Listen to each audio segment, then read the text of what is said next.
আমরা অত্যন্ত উদ্বেগের সাথে লক্ষ্য করছি যে ছাত্র রাজনীতি নিয়ে যে জন আকাঙ্ক্ষা তৈরি হয়েছিল তা কিছু ছাত্র সংগঠনের আধিপত্য নীতি, সন্ত্রাসী কর্মকাণ্ড, চাঁদাবাজি, দখলদারি, ট্যাগিং ও দোষ চাপিয়ে দেওয়ার হীন সংস্কৃতি চালু রাখার ফলশ্রুতিতে শিক্ষার্থীদের মধ্যে ছাত্র রাজনীতি নিয়ে বিমুখতা তৈরি হয়েছে এবং তা শিক্ষার পরিবেশকে বিনষ্ট করছে।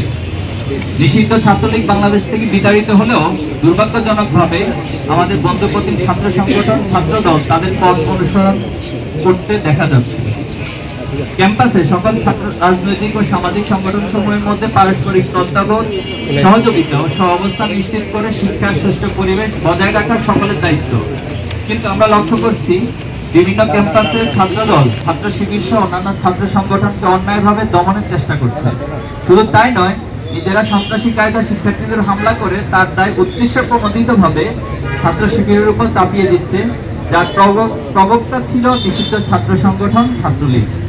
স্বৈরাচারী গণহত্যাকারী শেখ হাসিনা মুক্ত বাংলাদেশের ফ্যাসিবাদের টুলসগুলো কিছু ছাত্র সংগঠন ঘোষণা দিয়ে গ্রহণ করেছে।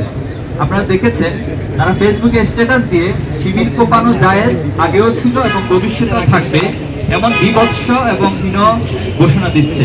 আমরা নোয়াখালীতে এমন একজনের বিরুদ্ধে মামলা করেছি।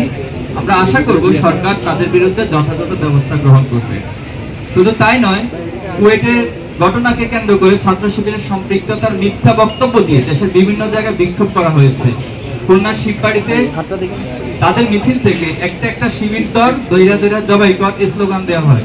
এমন ভয়ঙ্কর হিংস্র স্লোগান আমরা ছাত্রলীগের মুখে ইতিপূর্বে শুনেছিলাম। কিন্তু ছাত্র দলের মধ্যে নিষিদ্ধ ছাত্রলীগের প্রতিচ্ছবি ফুটে উঠবে তা আমরা কোনোভাবেই কামনা করি না।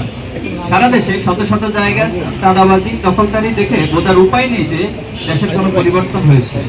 অপরাধীদের হাত বদল হয়েছে ঠিকই, কিন্তু অপরাধ আগের মতোই চলছে। গত 4 ফেব্রুয়ারি যশোরের চাঁচড়ায় চাঁদা না দেওয়ার সম্রাট নামের এক মাছ ব্যবসায়ীর চোখ উঠে ফেলে ছাত্রদল নামে কিছু সন্ত্রাসী। গতকাল গাজীপুর মাইকে ঘোষণা দিয়ে প্রকাশ্য দিবালোকে চাঁদা আদায় করার ঘটনা আপনারা দেখেছেন। প্রতিদিন এমন অসংখ্য ঘটনা গণমাধ্যম প্রকাশ হচ্ছে। সম্মানিত উপস্থিতি, সম্প্রতি কুয়েট এমসি কলেজ এবং 20 ফেব্রুয়ারি তামিলুল মিল্লাত কামিল মাদ্রাসা যে হামলার ঘটনা সংঘটিত হয়েছে তা একটি ছাত্র সংগঠনের নব্য ফেস্টিভাল হয়ে ওঠার ধারাবাহিকতারই অংশ বলে আমরা মনে করছি।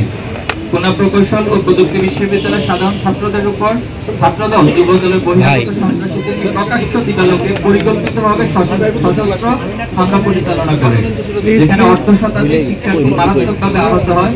কিন্তু ছাত্রদল তাদের উচ্ছৃঙ্খল কর্মীদের বিরুদ্ধে ব্যবস্থা না নিয়ে উল্টো সেই সন্ত্রাসী কর্মকাণ্ডের দায় ছাত্র শিবিরের উপর চাপিয়ে দেয়। শুধু তাই নয়, প্রকাশ্য সংবাদ সম্মেলনে ছাত্রদল সভাপতি রাকিবুল ইসলাম রাকিব শিবিরের উপর দায় দিয়ে দেওয়ার মতো নির্দেশনা প্রদান করে, যার মাধ্যমে দেশবাসীর কাছে তাদের ভিন্ন পরিকল্পনা স্পষ্ট হয়ে যায়।